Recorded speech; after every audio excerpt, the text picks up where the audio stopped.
Even now, I still don't know what that thing was. But I know one thing. It was hunting us. This happened back when I was in college. I lived in a small, quiet town where stories passed through whispers rather than screens. One of those stories, the one we should have never touched, was an urban legend about a game of hide and seek. But not just any game, one that supposedly opens a doorway to something else. We couldn't find it online. No forums, no challenge videos, no documented outcomes. It was something local, something passed along in hushed voices between students, usually followed by laughter and a shrug. The rules were simple, too simple. First, you needed a plush toy that held personal value, something deeply sentimental. Maybe a childhood stuffed animal, or something given to you by someone who once meant a lot. Next, gather 3 mutual friends, including yourself. At exactly 3 a.m., gather at the plush toy owner's house. The house must be empty, just the 3 of you. Cut open the plush toy's belly, and each of you must contribute an offering from your body, something organic, hair, fingernails, or blood. Then each participant must clearly state their name out loud. The owner of the plush toy, designated as the host, says, "We will now play hide and seek." You then have 3 minutes to hide. From that moment on, according to the legend, the plush toy becomes possessed, animated, sentient, and it begins to hunt each player until 4 a.m. If you can avoid being found by the toy, you win. That's it. Survive until 4 o'clock. Simple, right? We were typical college idiots with more confidence than sense. Me, Johnny, and Jimmy, we'd heard the legend and decided we'd test it ourselves. At worst, we'd have a story to laugh about.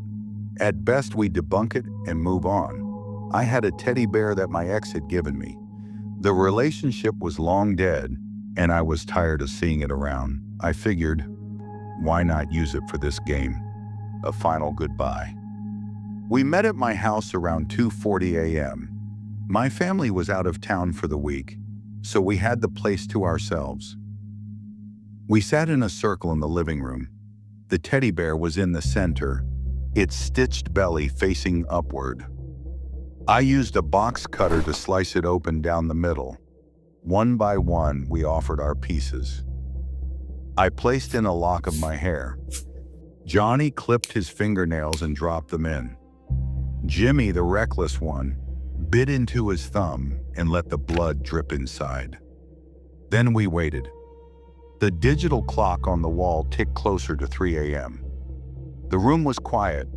We barely spoke. It felt different now, heavier. When the clock hit 3 o'clock, we each said our names aloud. Dean, Jimmy, Johnny, we will now play hide and seek. And with that, we scattered. I had already prepared my hiding spot on top of the kitchen dish cabinet. I had cleared it out earlier, tested its strength, and confirmed it gave me a decent view of the living room. The cabinet doors were tinted and semi-transparent from the inside. I could see out, but it was dark from the outside looking in. I watched Johnny run upstairs, his footsteps pounding, followed by the sound of a door slamming shut. Probably my room. Jimmy, meanwhile, didn't even try to hide. He crouched lazily behind the couch, just a few feet from the bear. I squinted through the cabinet and caught his eye. I mouthed, "Hide, idiot!" He smirked and gave me a thumbs up, then mimed running. Typical Jimmy. He was just in it for the thrill. He didn't believe in any of this. Minutes passed. The house fell silent again. My heart was pounding, louder now in the stillness. And then the bear twitched. At first it was subtle, like a bug trying to right itself. It jerked, rolled a bit, then stood. My blood ran cold. Jimmy's face shifted from smug to pale. His eyes widened. We both saw it. It was moving. Something long and black emerged from its sliced belly. A tendril, thin, slick, and glistening, slithered out and dragged the bear's body like a puppet. It didn't walk. It glided with unnatural speed. The teddy looked around, head jerking side to side. Then it spotted Jimmy, and it charged. The tendril shot forward, pulling the bear across the floor like a missile. Jimmy cursed and bolted upstairs. I heard him slam the door shut. Again.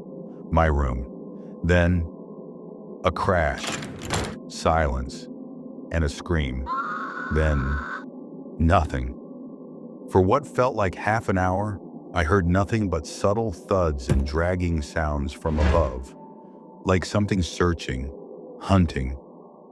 Eventually, I heard it again, slow thumps descending the stairs. It wasn't walking. It was uneven, like something heavy being dragged or limping.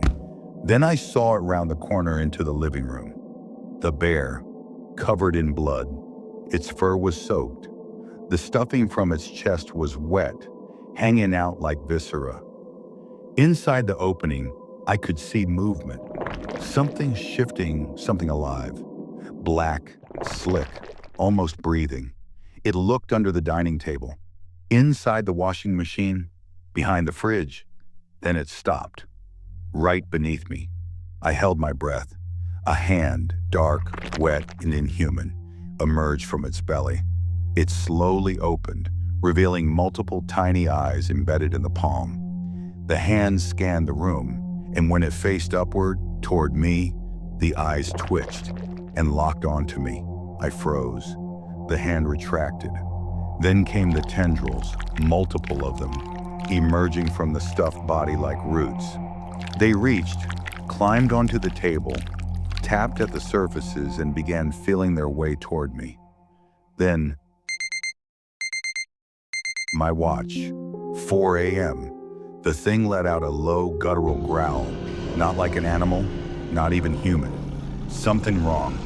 Then, it stopped. The tendrils retreated, the bear collapsed, and everything went still. I stayed frozen for a minute before daring to move. Then I climbed down, turned on every light I could, and raced upstairs. I found Johnny hiding in the closet of my bedroom. His face was pale. His hands were shaking. "Is it over?" he asked. "Where's Jimmy?" We looked everywhere. Jimmy was gone. We called his phone. No response. No trace. Johnny said he'd heard Jimmy screaming.